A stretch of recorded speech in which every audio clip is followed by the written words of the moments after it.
Bonjour, c'est la minute paracha de Mira Neshama. Vaishlach. Vaishlach, c'est la paracha dans laquelle Yaakov Sholeach, il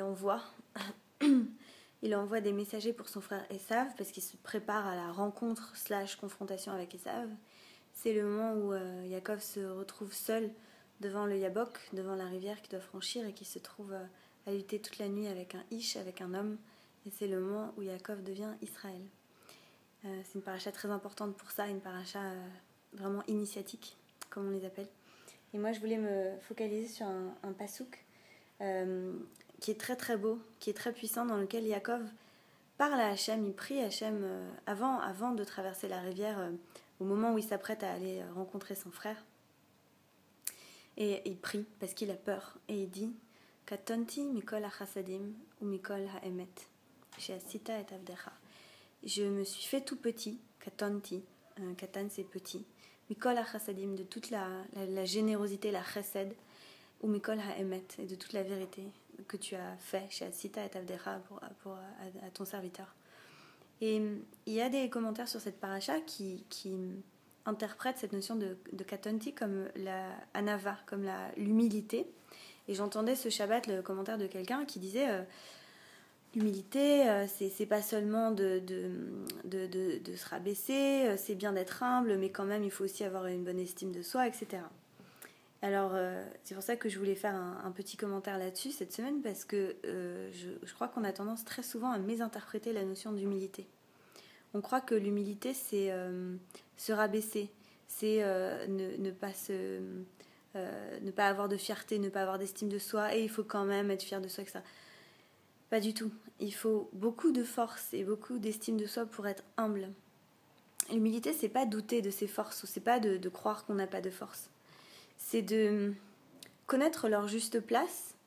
Et connaître leur juste place, c'est justement se rendre compte que, au regard de l'univers, au regard du divin, on peut être un génie. On est bien peu de choses. Tout simplement juste ça. L'humilité face à la nature. L'humilité face à la grandeur des choses. Et...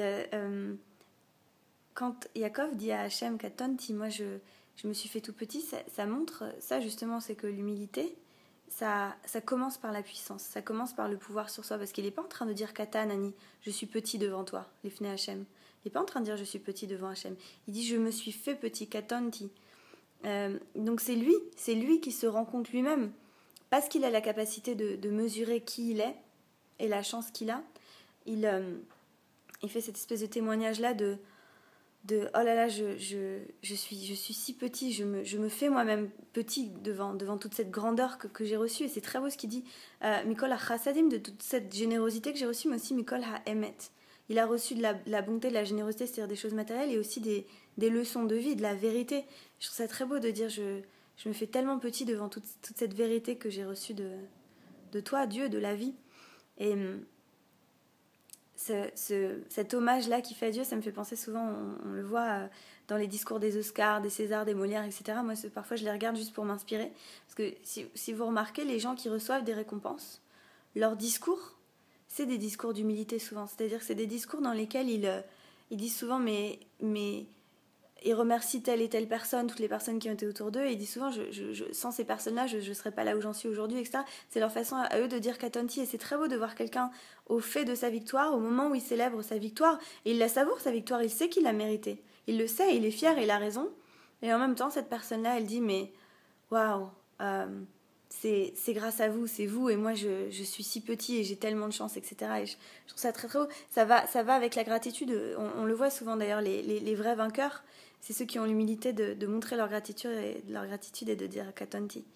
Donc voilà la kavana que je tire de la lecture de cette paracha cette semaine, c'est puissons-nous avoir la sagesse de comprendre, de voir notre propre valeur, et justement à partir du moment où on voit notre propre valeur, ni moins, ni plus, mais surtout ni moins. C'est-à-dire vraiment, on est capable de voir notre propre valeur, on peut être humble. On n'a pas besoin d'essayer d'être une grande gueule, en gros, entre guillemets. On peut être calme, on peut être humble, parce qu'on sait ce qu'on vaut. Donc puissions-nous avoir cette confiance en nous-mêmes, tout simplement. C'était la minute paracha de Mira Neshama. N'hésitez pas à liker, à partager. Si vous aimez ces vidéos, si vous aimez le projet Neshama, visitez la page Neshama Méditation Juive. Et on a un crowdfunding qui se termine là dans 2 semaines. Donc si vous avez envie de soutenir ce projet-là, qui a pour but vraiment d'apporter la Torah aux gens, d'inspirer les gens avec le judaïsme, c'est le moment de donner, on compte sur vous. Merci. Et likez, partagez. Shavua tov.